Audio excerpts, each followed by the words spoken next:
Listen, I wanna tell you the truth of it.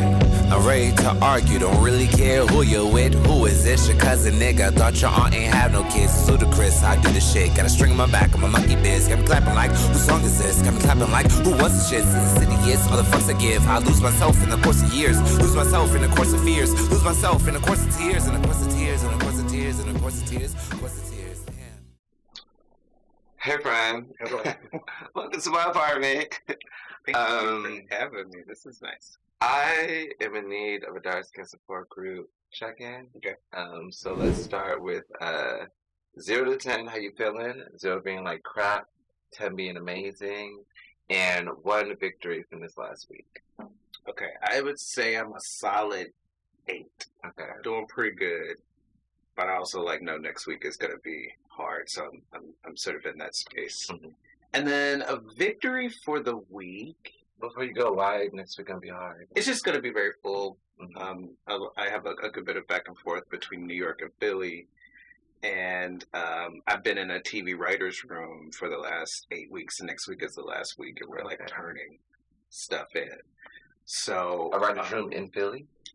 They're in LA. I'm on. But it's good you have to move to LA though, because LA is trash. I'm on Zoom, but it's 8-hour Zoom days. It's rough.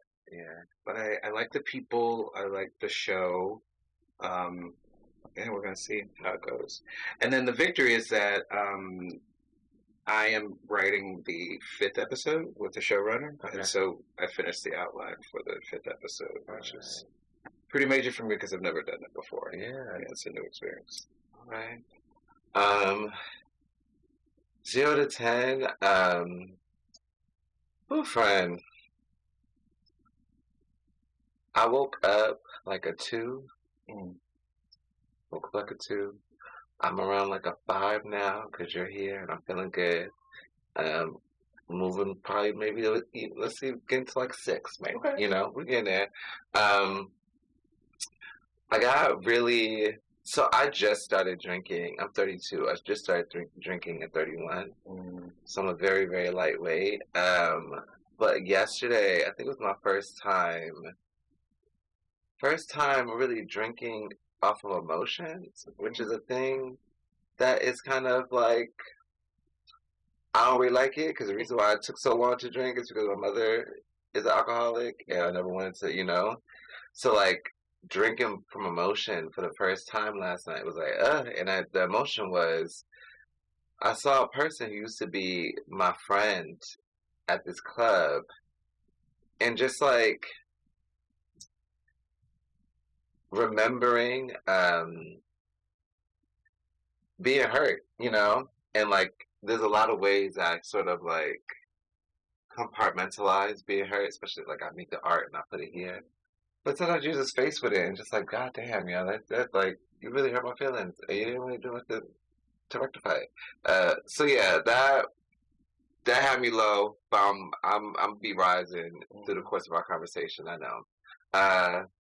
A victory, honestly, the only one I can think about is I sent in all my paperwork to be your script assistant, period. Yay! I'm so happy. Oh my God. Oh my God. It's like a dream. Honestly. Oh, good. Honestly, I can't, it's like a dream. It is a dream.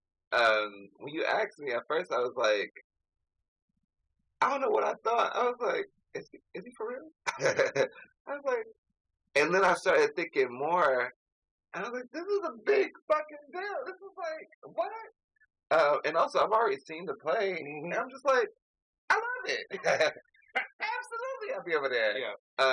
So yeah, it was the fastest. I got paperwork because I'm so bad with paperwork. But the next day, I was like, here, whatever you need is all done. I'm not playing. And they're taking care of you. And it's all taken care of. Yeah. So that was a victory. Awesome.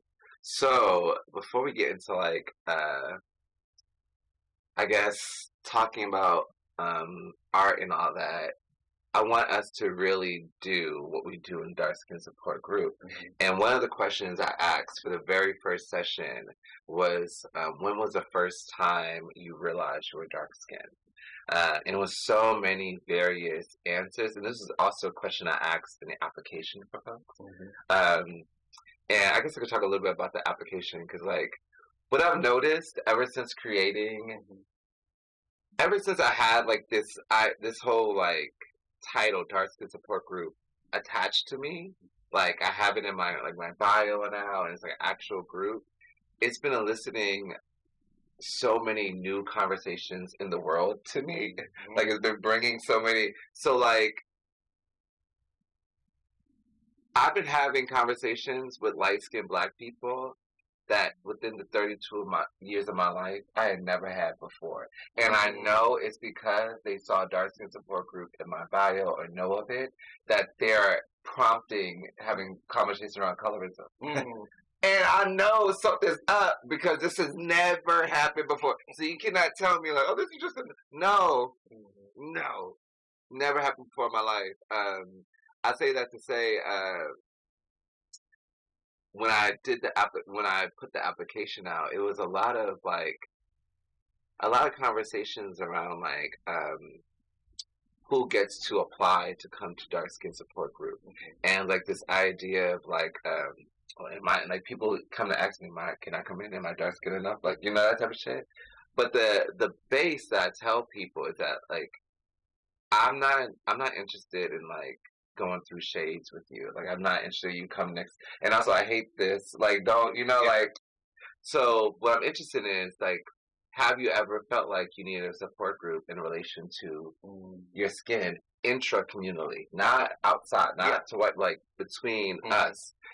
And that should be the barometer whether or not you think you need to join. Because what I found is a lot of light-skinned Black folks, when I say dark skin support group, they hear social network. You know, they hear the cool thing they want to be a part of. When I say dark skin people, they hear support group. And they start thinking like, oh, I wish I could have used this, you know? So all that to say, the question is, when was the first time you realized you were dark skinned?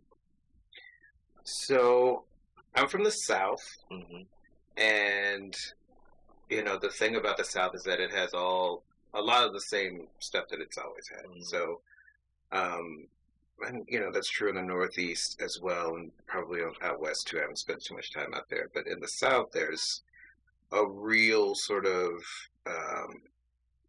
hierarchy of what people find desirable.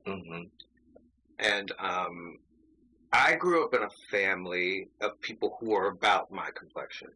There's a few folks that are like, you know, a little fairer or a little darker, but most folks are about my complexion. And so in my family, I always felt very typical. Yeah. Like there wasn't anything particularly different about my complexion. And it really wasn't until I got to a historical Black college where there was such a wide variety of kinds of complexions of Black people. And so I felt that, but then I also, like, you know, saying that about my family, like my mother, it was really important to her that we were exposed to culture that looked like us. So we saw films and art that had people that were dark skinned. She would, the men that she would say, oh, he's attractive on TV, they typically were dark skinned. Like I don't even know if that was like intentional or was it conscious, but like me and my sisters never really in our home felt like there was anything different about our complexion from anybody else's. And then the more I got into the world, the more I was like, oh, I am being told that I'm like cute, but I would be cuter if I was fairer, or I'm not really. Do you remember what? If you feel comfortable sharing, do you remember one of those moments? It was freshman year. And I was sort of at the same time figuring out my sexuality, like the first time really being in a space where I'm like, okay, I can kind of do what I want. Or like looking around. And liking someone, and them very clearly, distinctly letting me know that the reason why they weren't attracted to me was because I was dark skinned was shocking. But then it was also shocking down. It's Yeah. like, you see this? You know, like, what? but also like weird. Yeah. Weird. Like, what is going on?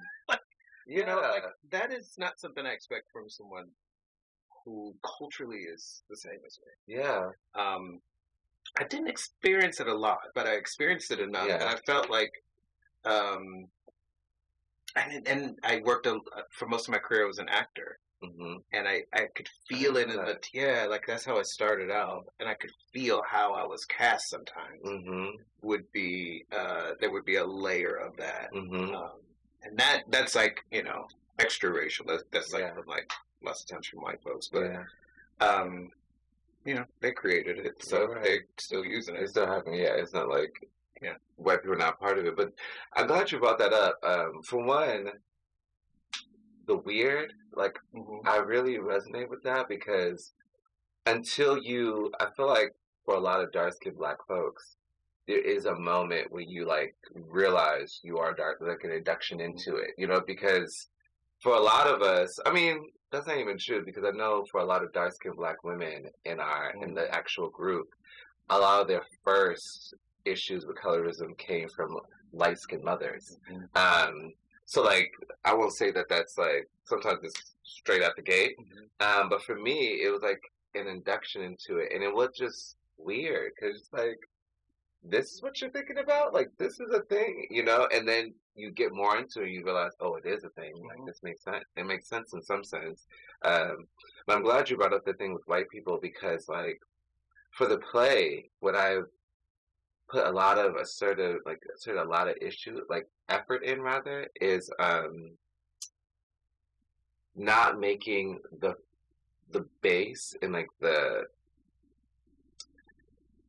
foundation of this about white people. It's about dark-skinned Black people's relationship to light-skinned Black people. And what I found, even in the course of like sharing some pages, is like in this conversation, because I found this in real life, I brought the conversation into the play. There's a scene in the play where it's like a conversation between like, what does it mean to straight up just hold light-skinned Black people accountable and just focus on that? And what does it mean to like also always have in mind like, but they're also victims of white supremacy, And it's a weight that, and I leave it in the play, so like I try not to put my own opinion on it, like I allow it to live. But here, my opinion is like, dark-skinned Black people, we are responsible for like holding on that. Not only are we experiencing this violence from our kin, we're also supposed to hold the fact that, oh, well, they experience violence. And it's like, violence from white folks and white supremacy, we know the best. Like, when it comes to police brutality, if you look at the demographic, it's dark-skinned Black people that are getting it the most. So it's like, why do we have to hold, why is it like divisive for us to try to hold our siblings accountable and not say shit about white people right now because we know that. But I'm talking to you. That's true. So that's part of what I'm trying to do with the play. As far as my own like first time I realized I was dark skinned, I answered this in a group, but I'm trying to actually remember what I answered. I guess it doesn't matter. I'll try to figure out it now. I think I distinctly remember the first time I realized I was like, that Black was like different than other people, and I'll get to dark skin part. But the moment I realized like being Black was something different was when I noticed my hair wasn't the same. And it was like I was like, oh my little, because at first, when I was younger, I used to just think like, oh, some people, I'm Black because we were out in the sun longer, and what I thought that was a barometer. Like some people is in sun longer than others, But then when I realized there's a difference in hair, I was like, oh no, it's like we're like different, I guess, So that was the Black part. But for dark skin, I don't know. I think I kind of always knew because there was I grew up in mostly Black and brown communities, but particularly like brown, so like a lot of Hispanic, Latinx communities, which are various like skin tones, you know. So like I always was pitted against them as it relates to like beauty. So even when I was younger, I used to think the most beautiful like men were Puerto Rican. Like, that was my vision. I was like, oh, they're like that was my like epitome. And also in inverse during that, it was these men that were also calling me like blackie and shit, you know. So it was so yeah, I think just growing up in like high school and like school in particular, I was always made aware that I am darker than everybody else, and like, and also even made aware by like some friends who like, this is before I was like really honest about being queer. If a girl liked me, or if I thought I liked a girl or something, I had friends that said like, "You ain't gonna work about you, get black ass," like that type of shit. Yeah. And at the time, it was like a regular thing, so I didn't take it as like, "Oh, this is colorist fucked up." It was just like, "Oh, he always got these jokes on me," you know. So yeah, that was mine. Yeah, that does remind me of something in middle school. Now that you mentioned that, have you ever seen the movie Glory? Glory, no, I think I have. It's about an all-black regiment in the Civil War. Matthew Broderick is in it, Morgan Freeman, and Andre Braugher. Okay. Who I think is a beautiful human being. The characters in the play used to call him Snowflake because he was dark-skinned. And we watched this movie when I was in middle school in class, and my classmates started calling me Reverend Snowflake. But I don't know until just this very moment that I realized that was actually about me being dark-skinned and not about me. Because I wanted to be a preacher when I was a kid. We went through it. And I thought I was like, oh, maybe he wears glasses. They were saying that I look like this guy, but they weren't saying, you look like that guy. Yeah. And it be the jokes that, like, the whole shit, like, I wear a black shirt. Oh, like, why you naked? You know, that type of shit. Yeah. Or if it's nighttime, I can only see your teeth. Yeah. That type of shit. But it's, colorism is so baked in that it's like, it's positioned, I think a lot of like violence is a position as jokes, but this one in particular is so insidious because colorism is just it's not a thing that is like spoken about as a legitimate thing, you know, like a lot of it, and even in the play I talk about this, I feel like the idea, I don't know exactly who coined gaslighting, right? I don't know who it was, but what I do know is that like the coining of that word was taken from dark-skinned black people's experience living, you know. So whether or not it was voiced by somebody else, there's no entity in this world that is more gaslit than dark-skinned black people, you know. So the thing I'm at right now is I've experienced a lot in my life. Like it's been a time, and I'd be like, this year I've been reflecting so much, but like, and not even on some woe is me shit, but like, between my mother being an alcoholic since I was a child, to like being diagnosed, to being homeless, to being like, to now getting to like, there's so many things that are just like, I thought was the biggest hit, and I get a hit again. That what I'm realizing this year, and in the process of me changing my name to Ungrateful Black Artist, and I chose that name because like, it's getting to the point of just like, I've been thinking of ungrateful as like a politic of living, and like what it means for me to be dark skinned, black, queer, HIV, like all these things. That was also Essex, you know, that was also like Essex Hempfield, like someone I admire and look up to. Being ungrateful is like knowing that I am owed shit and saying it, you know? Because like what happens often is that we know we are owed shit and it just was like, you know? But like,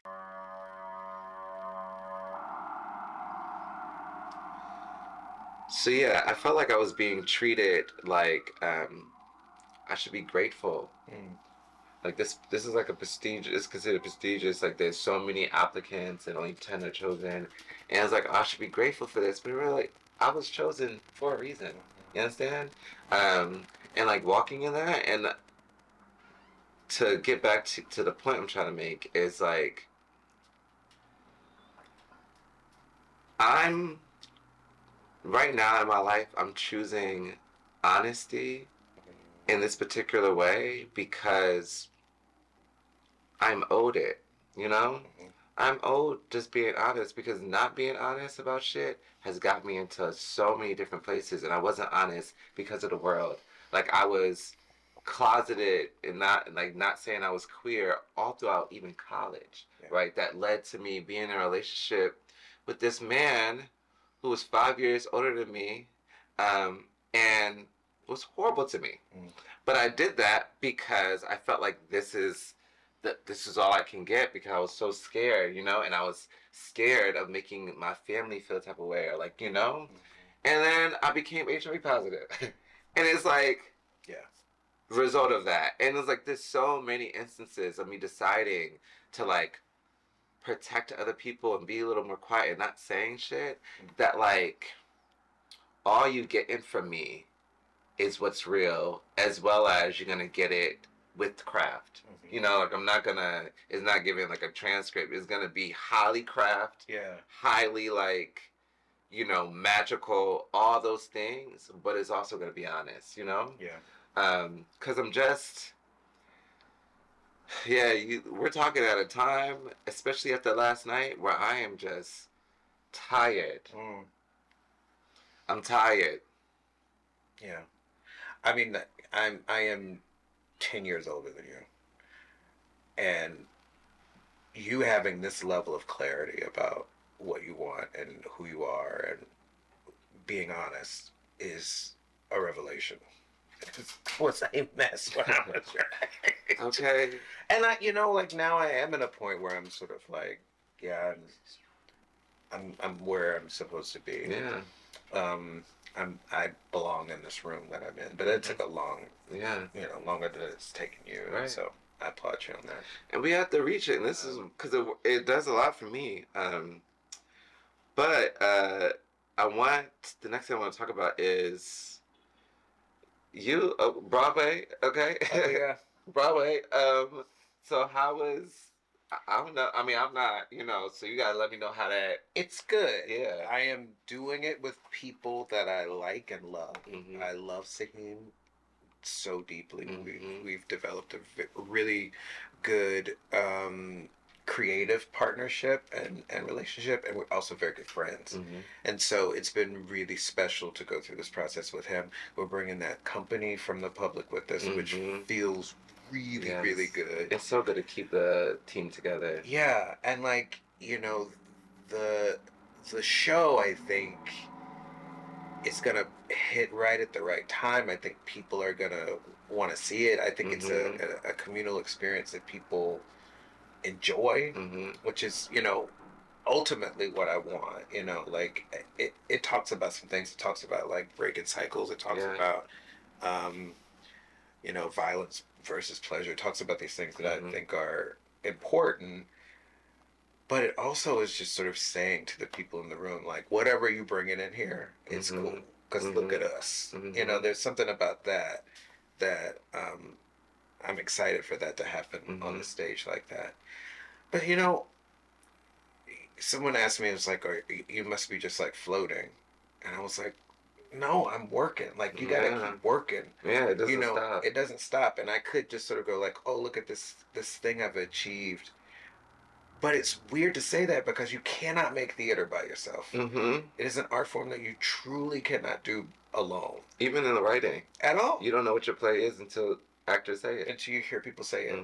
And so it feels good to have fellow travelers, people who are taking the journey with you. It's not just about me. It's not even really about my ego. it's an achievement of a collection of people, a collective effort. I'm so glad you know what's really kismic about this is our mutual friend Jaylene Clark Owens. Oh my God.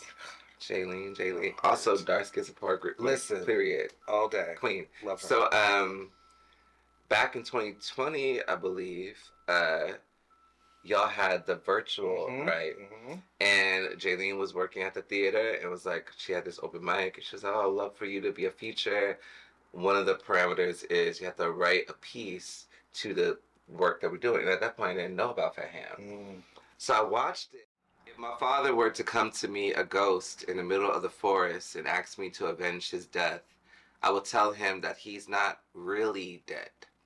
That's just something I say now and again when I want to feel less abandoned. But in actuality, he still lives in the apartment I grew up in Jersey and travels to Florida to see his aunt on occasion.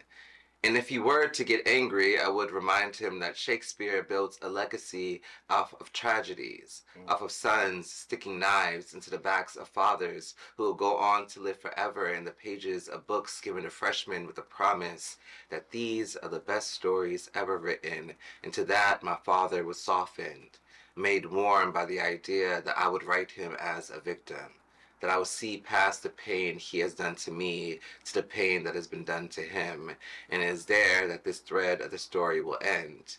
Now, if a boy who was too afraid to love me publicly asked me to be his mirror, I would wonder if he really means glass or instead just water, a sort of reflection that dances at the edges, because any boy who would deny me must not really wish to see himself clearly, and here my father appears again.